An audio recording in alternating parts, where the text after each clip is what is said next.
Tanpa banyak berpikir lagi, semua senjata itu dia masukkan ke dalam sebuah tas. Setelah itu, dia berjalan keluar kamar. Saat sampai di dekat pintu, ternyata ibunya yaitu Jennifer sedang duduk di ruang tamu. Melihat Jesse membawa banyak senjata, Jennifer sempat bertanya dia mau pergi kemana.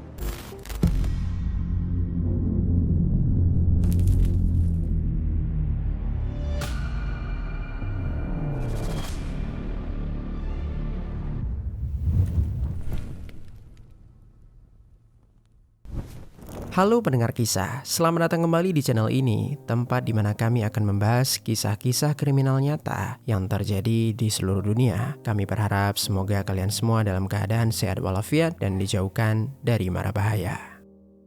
Dalam kisah kali ini kami akan membahas sebuah kasus dari Kanada di bulan Februari 2026 kemarin, yang mana ada seorang remaja transpuan yang melakukan penembakan massal di sebuah sekolah tempat dia menuntut ilmu. Kasus ini dikatakan menjadi kasus penembakan yang paling brutal di negara Kanada karena menewaskan banyak korban yang masih belia.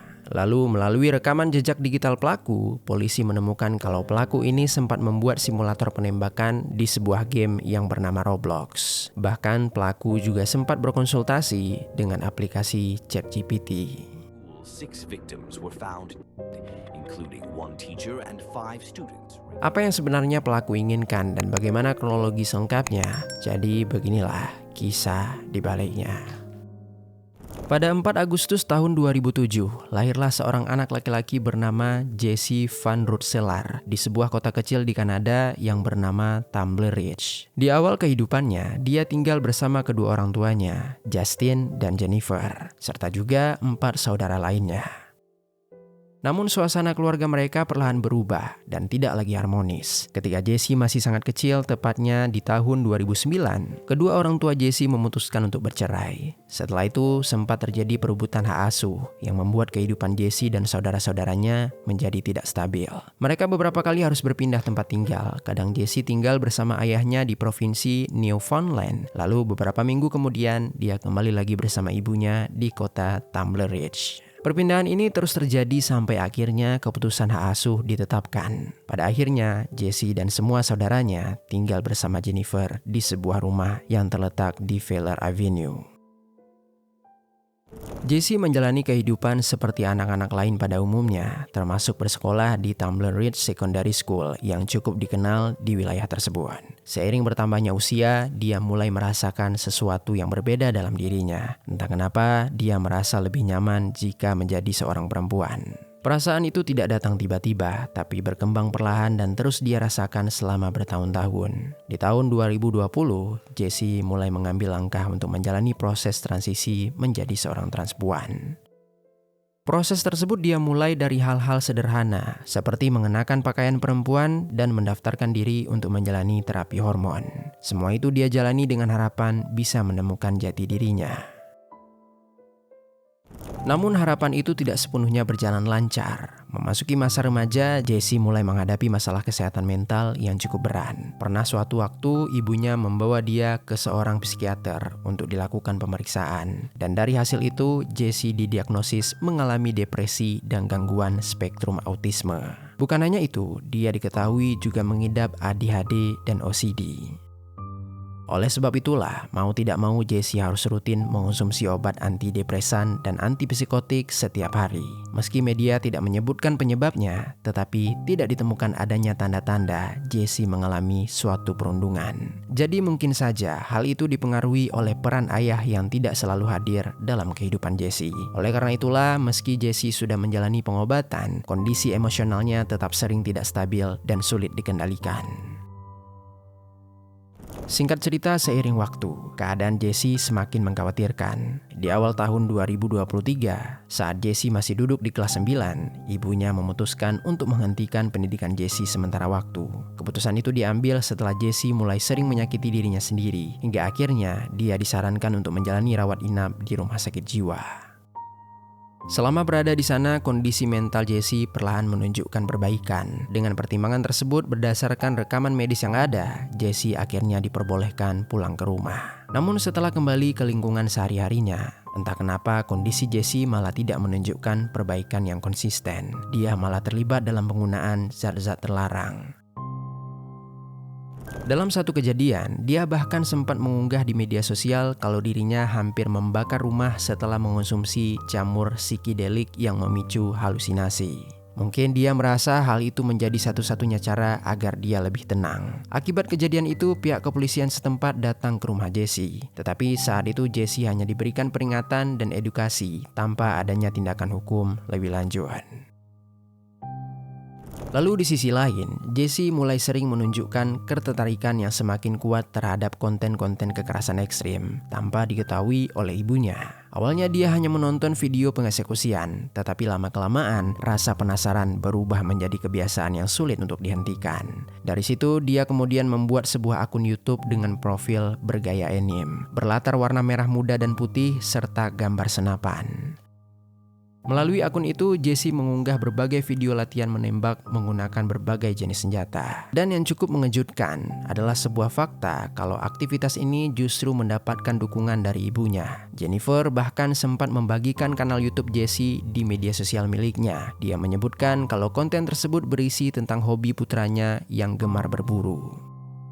Dukungan itu juga secara tidak langsung mempermudah akses Jesse terhadap senjata karena Jennifer memiliki lisensi kepemilikan senjata api yang legal.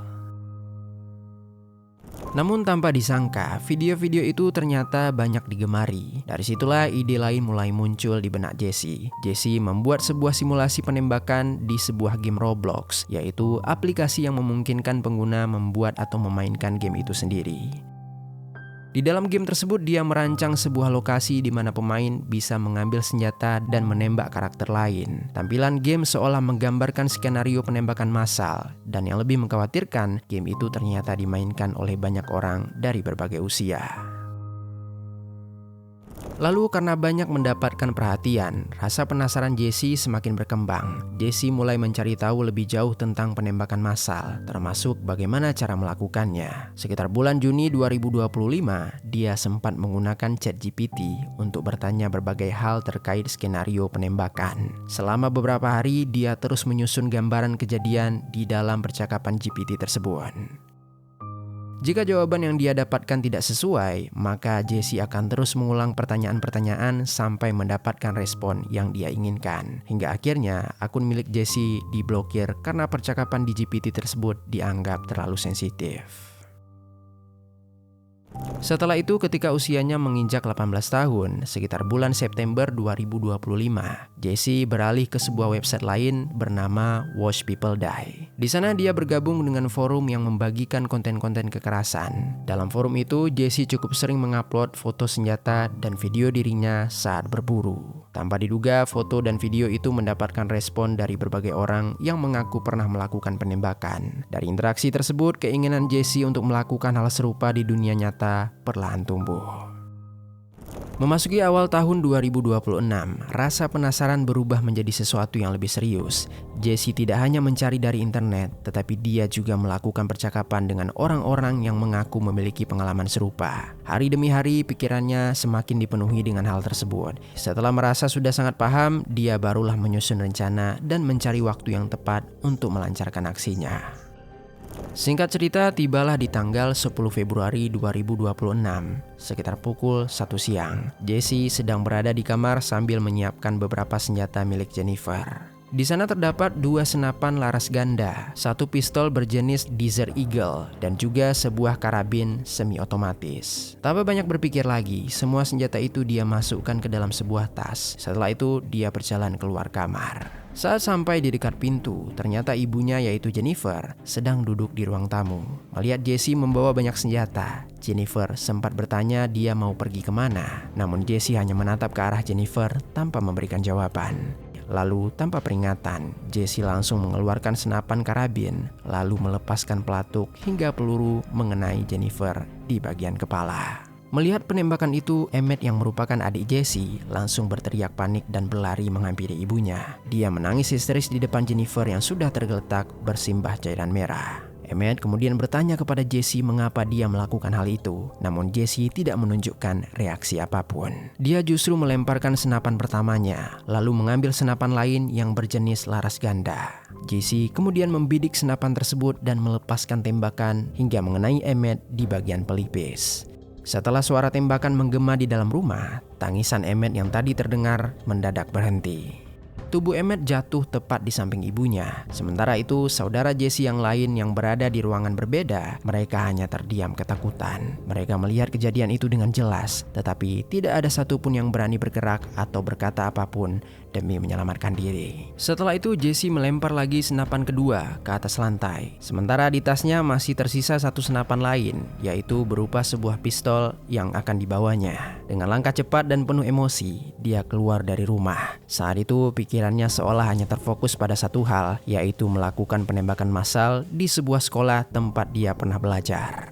Jesse memilih sekolah tersebut mungkin karena dia sudah tahu bagian mana yang biasanya tidak ada penjaga keamanannya. Jesse berjalan selama kurang lebih 15 menit hingga akhirnya sampai di area sekolah. Begitu melihat gedung, dia langsung menuju ke pintu belakang sambil menggenggam erat salah satu senjata.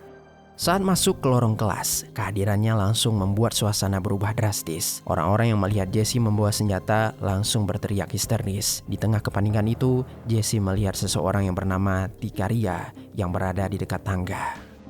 Tanpa ragu, Jesse langsung melepaskan tembakan hingga mengenai Tikaria di bagian dada. Tidak lama setelah itu, seorang guru bernama Shanda mencoba menghentikan aksi Jesse. Shanda berlari dari arah belakang dengan niat menahan Jesse. Namun, Jesse yang sempat mendengar langkah kaki itu langsung berbalik dan melepaskan tembakan hingga mengenai Shanda di bagian perut.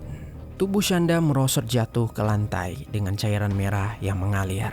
Situasi menjadi sangat kacau, orang-orang berlarian, berteriak, bahkan bersembunyi di bawah meja dan kursi. Serangan itu terus dilakukan secara acak. Jesse tidak lagi memperhatikan siapa targetnya, dia hanya terus menembak tanpa pandang bulu. Beberapa orang mencoba melarikan diri meski dalam kondisi terluka. Ada peluru yang mengenai target, tapi ada juga yang meleset hingga membuat jendela-jendela kelas menjadi pecah berhamburan. Di tengah kekacauan, pihak sekolah akhirnya membunyikan alarm lockdown, seolah itu menjadi tanda agar semua orang segera menyelamatkan diri. Di saat yang bersamaan, Jesse mendengar sebuah teriakan yang mengarahkan orang-orang untuk menuju ke perpustakaan. Dia pun berjalan cepat ke arah suara tersebut. Sesampainya dia di sana, terlihat seorang perempuan bernama Maya berdiri di ambang pintu perpus. Maya melambaikan tangan, memberikan isyarat agar orang-orang segera masuk dan bersembunyi di dalam. Di sisi lain, beberapa orang masih berlari sambil memohon agar Maya menunggu mereka sampai di dalam perpus. Lalu ketika seorang bernama Zoe menjadi orang terakhir yang berhasil masuk ke dalam perpus, Maya langsung berusaha menutup pintu.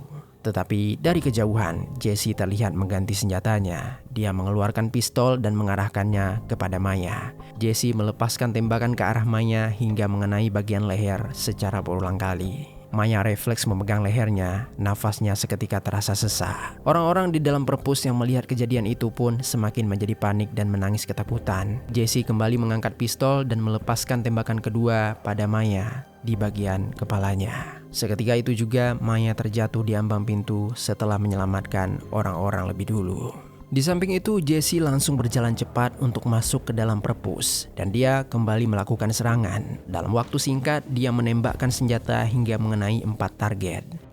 Di waktu yang sama, terdengar suara polisi yang berteriak meminta Jesse untuk berhenti. Jesse menoleh ke arah suara tersebut. Polisi lalu berkata mereka tidak akan melukai Jesse kalau dia melepaskan pistol yang ada di tangannya. Bukannya menuruti, Jesse justru mengarahkan pistol itu ke bagian pelipisnya sendiri. Melihat hal tersebut, polisi terus memohon kepada Jesse untuk menghentikan aksinya. Tanpa ragu, Jesse langsung melakukan aksi eksekusi diri. Suasana mendadak hening, seolah waktu terhenti sesaat. Polisi akhirnya segera mengamankan tempat kejadian. Tak lama setelah pemeriksaan, dokter keluar dari ruangan perawatan dan menyampaikan kondisi Maya kepada keluarganya. Mereka menjelaskan kalau Maya mengalami cedera otak permanen dan harus menjalani beberapa operasi. Mendengar itu, orang tua Maya menyetujui semua tindakan yang disarankan. Mereka berharap kondisi putri mereka bisa segera membaik. Berlanjut pada polisi yang mulai mengumpulkan berbagai keterangan terhadap saksi yang terdapat di sekolah itu. Dari potongan cerita itulah nantinya polisi akan mencoba menyusun gambaran utuh tentang apa yang sebenarnya terjadi.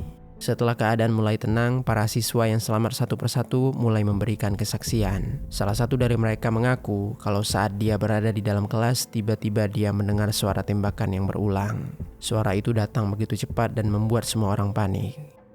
Di sisi lain, ada juga seorang siswa yang menceritakan bagaimana dia dan teman-temannya berusaha menyelamatkan diri dengan cara mengunci pintu kelas. Lalu setelah mendapatkan keterangan, penyelidikan mulai mengarah ke aktivitas Jesse di dunia internetnya. Dari situlah terungkap kalau dia memang sudah lama menunjukkan ketertarikan terhadap konten-konten kekerasan. Salah satu yang paling mencolok adalah simulasi penembakan yang dia buat di sebuah game Roblox. Setelah terjadinya kasus ini, pihak Roblox Corporation langsung mengambil tindakan. Di tanggal 11 Februari 2026, simulasi yang dibuat Jesse langsung dihapus dari game tersebut. Tak hanya itu, akun yang terkait dengan Jesse juga ikut dihapus. Bahkan pihak Roblox menjelaskan kalau mereka mendukung proses penyelidikan polisi. Meski kasus ini disebut sebagai salah satu penembakan massal paling parah yang pernah terjadi di Kanada, namun di tengah duka masih ada sedikit kabar baik. Di bulan April 2026, kondisi Maya yang merupakan korban yang telah menyelamatkan banyak nyawa temannya, dia dilaporkan mulai stabil setelah mengalami keadaan kritis. Walaupun dia masih harus menjalani proses pemulihan, Maya telah dianggap sebagai pahlawan. Kisah ini tidak hanya meninggalkan luka bagi para korban dan keluarga mereka, tetapi juga memicu perdebatan luas di tengah masyarakat Kanada. Banyak pihak mulai mempertanyakan tentang kesehatan mental remaja, yang mana seharusnya orang tua mengawasi penuh dunia digital terhadap anak. Apalagi di kasus ini, sang ibu juga sudah tahu kalau pelaku memiliki penyakit mental. Selain itu, riwayat percakapan pelaku di platform seperti ChatGPT juga ikut menjadi bahan perbincangan. Meski ada upaya dari sistem untuk membatasi hal-hal berbahaya, tapi kenyataannya upaya itu belum berhasil sepenuhnya mencegah apa yang akan terjadi. Untuk semua orang yang menjadi korban di dalam tragedi penembakan massal ini, semoga mereka mendapatkan kedamaian di tempat selanjutnya. Dan untuk keluarganya, semoga mereka mendapatkan keadilan dan dilapangkan hatinya. Sekian kisah hari ini, mudah-mudahan ada pelajaran baik yang dapat kita ambil.